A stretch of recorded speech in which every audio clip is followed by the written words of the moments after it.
Hello friends, today we are going to discuss about photoelectric effect. तो देखते हैं सबसे पहले कि इफेक्ट क्या होता है।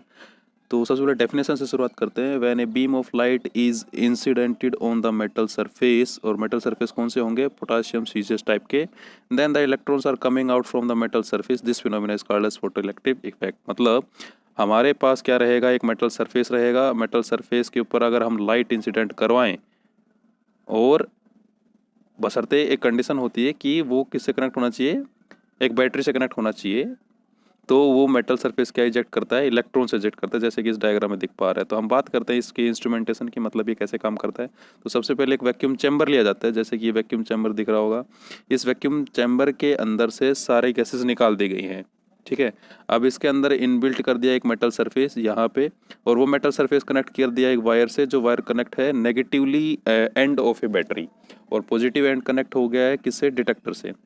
तो अगर पहले देखिए कि अगर इन दोनों के बीच में ये सर्किट इनकम्प्लीट है, अगर इन दोनों के बीच में वायर होती तो ये सर्किट कंप्लीट कहलाता। अब अगर ये सर्किट इनकम्प्लीट है तो मतलब बैटरी को अगर हम ऑन भी कर दें तो भी ये काम नहीं करेगी। अब क्या करते हैं, इस मेटल सरफेस के ऊपर इलेक्ट्रिसिटी नहीं, लाइट डालते हैं। तो लाइट कौन सी लाइट? वाइट लाइट भी हो सकती है, बहुत सारी लाइट होती है। जैसे कि हमने इलेक्ट्रोमैग्नेटिक स्पेक्ट्रम में पढ़ा था कि हमारे पास डिफरेंट डिफरेंट टाइप की रेडिएशंस होती हैं, और हम कहें कि लाइट हो सकती है। तो यहाँ पे लाइट डाल रहे हैं हम, हैविंग सम एनर्जी। तो ये मेटल सरफेस के ऊपर जैसे इंसिडेंट होती हैं, तो फोटो इलेक्ट्रिक इफेक्ट ये कहता है कि इसमें से क्या निकलेंगे? इलेक्ट्रॉन निकलेंगे। तो इलेक्ट्रॉन जैसे इसमें निकलेंगे तो ये किधर जाने शुरू करेंगे? इस साइड। और इस साइड क्या है? डिटेक्टर। डिटेक्टर किससे कनेक्ट है? पॉजिटिव टर्मिनल से। इधर से इलेक्ट्रॉन निकल रहे हैं, ये पॉजिटिव टर्मिनल है, तो क्या करेगा? अट्रैक्ट करेगा। अट्रैक्ट करेगा तो ये इससे अट्रैक्टेड हो जाएंगे, तो ये सर्किट क्या हो जाएगा? कंप्लीट। और जैसे सर्किट कंप्लीट होगा, ये जो ए लिखा हुआ है इसका मतलब एमीटर, इस एमीटर में क्या होना शुरू हो जाएगा? फ्लक्चुएशन। मतलब ये रीडिंग दिखाने लग जाएगी, हाँ भाई करंट फ्लो हो रहा है। चलिए ठीक है, अब हम देखते हैं कि इसके रिजल्ट क्या है, इस एक्सपेरिमेंट के क्या रिजल्ट हैं। तो पहला रिजल्ट ये है कि सबसे पहले electrons are ejected from the metal surface as soon as the beam of light strike on the surface. मतलब जैसे ही मेटल सरफेस के ऊपर लाइट पड़नी शुरू हो जाएगी तब की तब उसमें से क्या निकलने शुरू हो जाएंगे? इलेक्ट्रॉन्स निकलने शुरू हो जाएंगे। ओके, दूसरा पॉइंट क्या है? दूसरा पॉइंट है the number of electrons ejected is proportional to the intensity और ब्राइटनेस ऑफ द लाइट। इसका मतलब ये हुआ कि इलेक्ट्रॉन्स निकलना किस पर डिपेंड करता है कि उस लाइट की इंटेंसिटी क्या है, या इंटेंसिटी को हम ऐसे समझते हैं ब्राइटनेस क्या है। एक तो हल्की धूप होती है, एक बहुत भारी धूप होती है जो दोपहर के 12 बजे होती है। तो डिपेंड करता है कि हमारी ब्राइटनेस इंटेंसिटी कैसी है। अगर ज़्यादा इंटेंसिटी होगी तो वैसी बात है, इलेक्ट्रॉन ज़्यादा निकलेंगे, और अगर कम इंटेंसिटी होगी तो कम इलेक्ट्रॉन्स निकलेंगे। तीसरा पॉइंट देखते हैं। तीसरा पॉइंट है for each metal there is a characteristics minimum frequency nu naught. देखिए इस पॉइंट को ऐसे समझते हैं कि उस मेटल सरफेस के अंदर जितने भी इलेक्ट्रॉन्स हैं उनकी कुछ ना कुछ एनर्जी कह लो। एनर्जी, अगर मैं एनर्जी कह रहा हूँ तो इस ऐसे समझ जाओ कि एनर्जी का मतलब होता है एच न्यू, यानी कि अगर आप न्यू समझ रहे हो तो उसको रिलेट कर पाओ आप एनर्जी से। और साथ ही साथ ई क्या होता है? एच सी बाई लैम्डा भी होता है। मतलब अगर आप वेवलेंथ के टर्म्स में बोलोगे तो ये समझ लो कि अगर उस किसी भी चीज़ की हम बात कर रहे हैं फ्रीक्वेंसी को लेके या फिर वेवलेंथ को लेकर, तो डायरेक्टली आप एनर्जी पहुंच जाओ, इससे थोड़ी आसानी रहती है। तो हम ये कहें कि उसकी इलेक्ट्रॉन की एनर्जी होती है कुछ ना कुछ, और उसमें हम कैसे डिनोट कर रहे हैं? फ्रीक्वेंसी से। तो कह देते हैं उसकी फ्रीक्वेंसी क्या है? New note. और ये वो फ्रीक्वेंसी है जो इस इलेक्ट्रॉन की है। इसका मतलब ये हुआ कि इसके उस मेटल सरफेस के ऊपर इतनी फ्रीक्वेंसी तो पड़नी ही चाहिए न्यू नोट से ज़्यादा, ताकि वो निकल पाए। अगर इससे कम एनर्जी होगी तो वो नहीं निकल पाएगा। पहली बात तो ये है। जो ये न्यू नोट होता है उसे हम क्या कहते हैं? थ्रेशोल्ड फ्रीक्वेंसी कहते हैं। अगर हमने न्यू नोट से थोड़ी भी ज़्यादा एनर्जी अगर दे दी तो क्या हो जाएगा? हमारा फोटो इलेक्ट्रिक इफेक्ट शुरू हो जाएगा, और उससे क्या होंगे? इलेक्ट्रॉन्स निकलने लग जाएंगे। तो ये बात है इस पॉइंट में कि हमें अगर फोटो इलेक्ट्रिक इफेक्ट शो करना है या फिर होना चाहिए, तो उसके लिए क्या कंडीशन है कि जितनी भी थ्रेशोल्ड फ्रीक्वेंसी है पर्टिकुलर उस इलेक्ट्रॉन की, उसका क्या होना चाहिए? उससे ज़्यादा एनर्जी की रेडिएशन हमें उसके ऊपर डालनी पड़ेंगे। ठीक है, यहाँ पे देख पा रहे हैं आप, new is greater than new note. Okay, इसके बाद हम देखते हैं क्या है ये। All of the three result could not be explain on the basis of law of physics. अच्छा, इसका मतलब ये हुआ कि जितने भी हमारे ये ऊपर जो हमने पढ़े थे वो सारे के सारे क्लासिकल फिजिक्स के बेस को सेटिस्फाई नहीं कर पाए, यानी कि एक्सप्लेन नहीं हो पाए, ठीक तरीके से एक्सप्लेन नहीं हो पाए। तो अब इनको एक्सप्लेन करने के लिए आइंस्टीन साहब आए। आइंस्टीन साहब ने कहा कि मैं इसको क्या कर सकता हूँ? एक्सप्लेन कर सकता हूँ। और उसने जो बेस लिया वो एक बेस क्या लिया? Planck's quantum theory. ठीक है, Planck's quantum theory of electromagnetic radiation. अब इसके तहत उन्होंने क्या कहा, सबसे पहले उन्होंने कहा कि जो लाइट होती है, उन्होंने फोटोन कहा, क्योंकि हम जानते हैं सभी कि फोटोन का मतलब लाइट ही होता है। तो when a photon is sufficient energy, sufficient मतलब उसके पास न्यू नोड से एनर्जी तो ज़्यादा ही है, strike on the electron in an atom of a metal, मतलब ऐसे समझते हैं कि ये हमारा क्या है, वो मेटल है, इसके अंदर क्या है, इलेक्ट्रॉन है। तो ये हमने क्या डाला, H nu naught, H nu क्या हम फोटोन्स बोलते हैं। तो जैसे हम इसके ऊपर डालेंगे, जैसे इसके ऊपर डालेंगे तो ये क्या होंगे, स्ट्राइक होंगे, इससे मतलब कोलिजन होगा। तो कोलिजन के दौरान इनकी जो एनर्जी होती है, ये एनर्जी किसको ट्रांसफर हो जाती है, इलेक्ट्रॉन को। और जैसे ये एनर्जी इलेक्ट्रॉन को ट्रांसफर हुई, वैसे ही वो इलेक्ट्रॉन क्या करेगा, उस मेटल सरफेस को छोड़ के बाहर निकल जाता है, ठीक है, विदाउट एनी टाइम लैग, मतलब बिना किसी देरी के तुरंत वहाँ से निकल जाएगा। दूसरा क्या है, greater the energy possessed by the photon, मतलब जितनी ज़्यादा फोटोन के पास एनर्जी होगी, ऑब्वियस सी बात है, ऑब्वियस सी बात है, उतनी ही ज़्यादा या फिर उतनी ही जल्दी इलेक्ट्रॉन क्या होंगे, इजेक्ट होने शुरू हो जाएंगे। या हम ऐसे कह सकते हैं कि kinetic energy of ejected electron is proportional to the frequency of electromagnetic radiation. इसका मतलब ये हुआ, जितनी ज़्यादा काइनेटिक एनर्जी होगी किसकी, इलेक्ट्रॉन्स की, वो किस पे डिपेंड करता है, जो हम फ्रीक्वेंसी डाल रहे हैं इलेक्ट्रोमैग्नेटिक रेडिएशन की, जो हम इंसिडेंट लाइट बोल रहे हैं, उसकी कितनी फ्रीक्वेंसी है, इस पर डिपेंड करता है, ठीक है। जैसे अगर हमने मान लीजिए कम फ्रीक्वेंसी का मतलब समझ रहे हैं, एनर्जी पे सीधे चले जाए, यानी कि कम एनर्जी की अगर हम इलेक्ट्रोमैग्नेटिक रेडिएशन डाल रहे हैं तो क्या होगा, उसकी काइनेटिक एनर्जी क्या होगी, कम होगी। और अगर हम ज़्यादा एनर्जी की इलेक्ट्रोमैग्नेटिक रेडिएशन डाल रहे हैं उस मेटल सरफेस के ऊपर, तो ज़्यादा काइनेटिक एनर्जी मिलेगी। ओके, अब हम इसको मैथमेटिकली समझते हैं। जो स्ट्राइकिंग फोटोन एनर्जी होती है वो क्या है, एच न्यू है, ठीक है। तो मिनिमम एनर्जी रिक्वायर्ड कितनी चाहिए इजेक्शन के लिए, एच न्यू नोट। और इस एच न्यू नोट को हम क्या कहते हैं, वर्क फंक्शन। न्यू नोट को क्या बोलते हैं, थ्रेशोल्ड फ्रीक्वेंसी। अगर ये एच न्यू नोट हो जाता है तो उसको हम क्या बोलेंगे, वर्क फंक्शन, और इसको रिप्रेजेंट करेंगे डब्ल्यू नोट से। ओके, तो काइनेटिक एनर्जी क्या हो जाएगा, इन दोनों का difference, H nu minus H nu note. और काइनेटिक एनर्जी को हम किस तरह से लिखते हैं, ए हाफ एम वी स्क्वायर। यहाँ पे एम ई मतलब हो गया mass of the electron, V E मतलब हो गया velocity of that particular electron.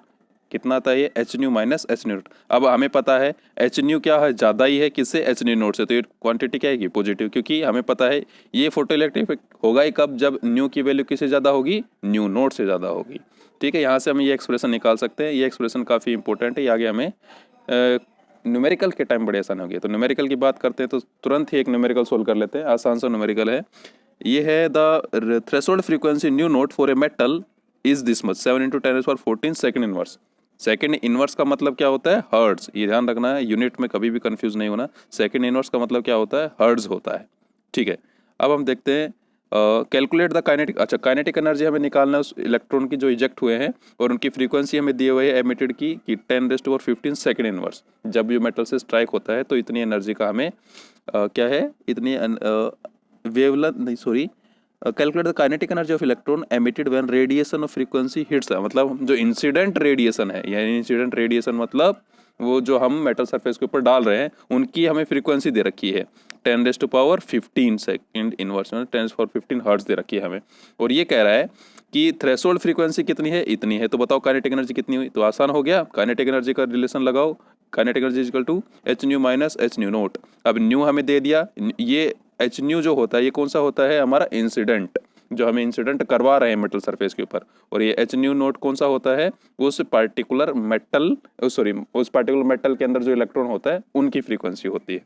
तो इनके अंदर रखेंगे जैसे ही। अब यहाँ से हम क्या देखते हैं, न्यू की वैल्यू रख दिया हमने 10⁻15 और एच न्यू नोट की वैल्यू रख दी 7 × 10⁻14। बट हमें तो बराबर करना है, 10⁻15 माइनस होगा 10⁻15 में से, तभी ये माइनस हो पाएगा। इसके लिए हम क्या करते हैं, 10 ऊपर मल्टीप्लाई कर देते हैं और 10 डिवाइड कर देते हैं, ताकि सेम बना रहे। इससे एक फ़ायदा होगा कि 10⁻15 हो जाएगा 10⁻14 मल्टीप्लाई बाई 10, और नीचे जो ये 7/10 होगा उसको हम 0.7 लिख लेंगे।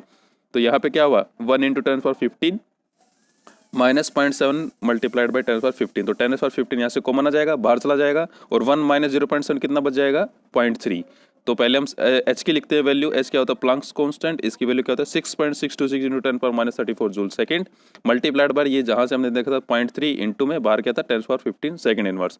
तो सबसे पहले यूनिट का ध्यान रखेंगे, ध्यान कैसे रखेंगे, इनको काट पीट के।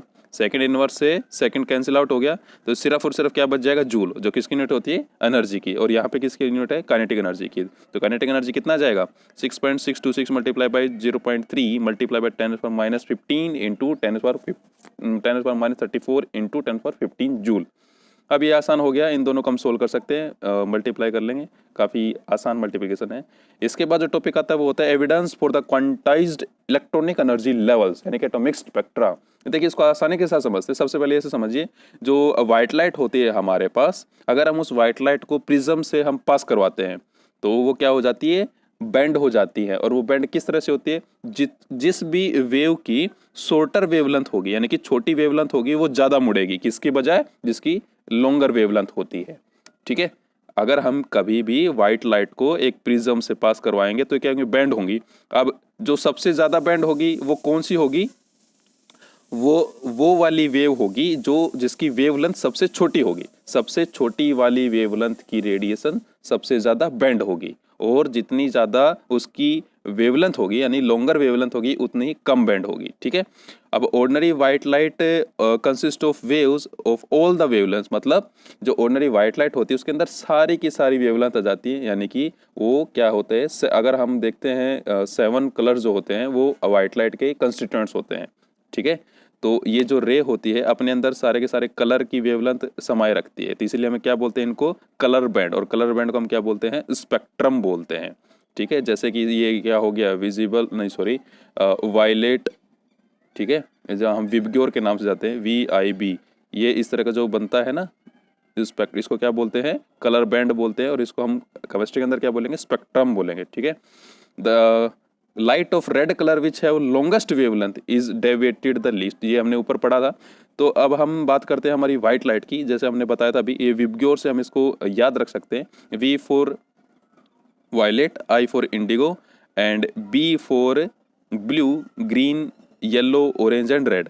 तो हमने देखा था जो रेड कलर होता है उसकी वेवलेंथ सबसे ज़्यादा होगी। आप इस तरह से याद रखिए, अगर आप यहाँ से लेके वायलेट से रेड की तरफ जाएंगे तो रेड कलर का जो वेवलेंथ होता है वो सबसे ज़्यादा होगा। ठीक है, इस डायरेक्शन में जाएंगे तो वेवलेंथ बढ़ती रहे, यानी कि सबसे छोटी वेवलेंथ किसकी है, वायलेट की। तो जितनी ज़्यादा छोटी वेवलेंथ, यानी कि जिस सबसे कम वेवलेंथ की ही सबसे ज़्यादा बैंड होती है, तो ये बैंड क्या होगी, सबसे ज़्यादा बैंड होगी, फिर ये होगी, और सबसे लीस्ट बैंड कौन सी होगी, रेड कलर।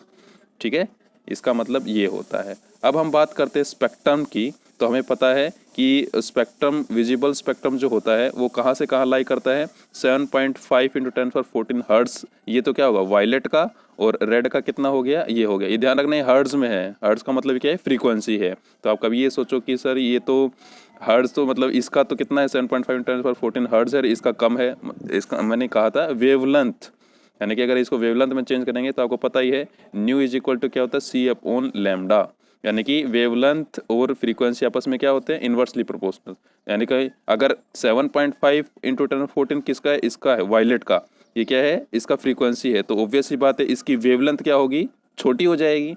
जितनी ज़्यादा वैल्यू, क्योंकि हमें पता है इन्वर्सली क्या होता है, इन दोनों के बीच में रिलेशन होता है। अगर फ्रीक्वेंसी की वैल्यू ज़्यादा है तो वेवलेंथ की वैल्यू कम हो जाएगी, और अगर फ्रीक्वेंसी की वैल्यू कम है तो वेवलेंथ ज़्यादा हो जाएगी। ओके, अब हम बात करते हैं इलेक्ट्रोमैग्नेटिक रेडिएशन जब भी मैटर के साथ इंटरेक्ट करती हैं तो हमें पता है मैटर उसमें पार्टिकुलर एटम्स भी होते हैं, मोलिक्यूल्स भी होते हैं, वो एनर्जी को क्या करते हैं, अब्जॉर्ब कर लेते हैं, और अब्जॉर्ब करने के बाद कहाँ चले जाते हैं, हायर एनर्जी स्टेट में चले जाते हैं। अब हायर एनर्जी स्टेट में क्या होते हैं, वो अनस्टेबल फील करते हैं, तो वो तुरंत ही क्या करेंगे, स्टेबिलिटी गेन करना चाहेंगे। तो स्टेबिलिटी के लिए क्या करेंगे, वो नीचे आने लग जाएंगे। नीचे का मतलब हो गया लोअर एनर्जी स्टेट में। जब भी लोअर एनर्जी स्टेट में आएंगे तो वो क्या करते हैं, आते वक्त रेडिएशन एमिट करते रहते हैं। जैसे इस तरह समझते हो आप कि यहाँ से मान लीजिए ग्राउंड स्टेट है, यानी कि सबसे लोअर स्टेट है, यहाँ पे हमारा पार्टिकुलर वो हम कह दें एटम या मॉलिक्यूल या इलेक्ट्रॉन है, तो जैसे हम इसको एनर्जी देते हैं ये यहाँ चला जाएगा, ऊपर वाले केस में, ऊपर वाले स्टेट में सॉरी। तो अब ये अनस्टेबल है यहाँ पे, तो ये वापस रिटर्न करेगा यहाँ पे, तो रिटर्न के टाइम में क्या करता है, रेडिएशन एमिट करता है, और ये रेडिएशन हमारी इलेक्ट्रोमैग्नेटिक स्पेक्ट्रम में फॉल होती है। यानी कि हम इनको क्या कर सकते हैं, इनको कैप्चर कर सकते हैं, या इनको रीड कर सकते हैं, इनको इंटरप्रेट कर सकते हैं। तो इसका मतलब ये हुआ कि यहाँ से यहाँ पे जाने के लिए हमने एनर्जी ट्रांसफ़र करी। अब इसको थोड़ा सा ध्यान से समझिए। देखिए ये जो लेवल्स होते हैं, जो एनर्जी लेवल्स होते हैं, ये लेवल्स इस तरह से होते हैं, यानी कि यहाँ से सबसे पहले यहाँ जाएगा, अगर और ज़्यादा एनर्जी दे दी तो यहाँ जाएगा।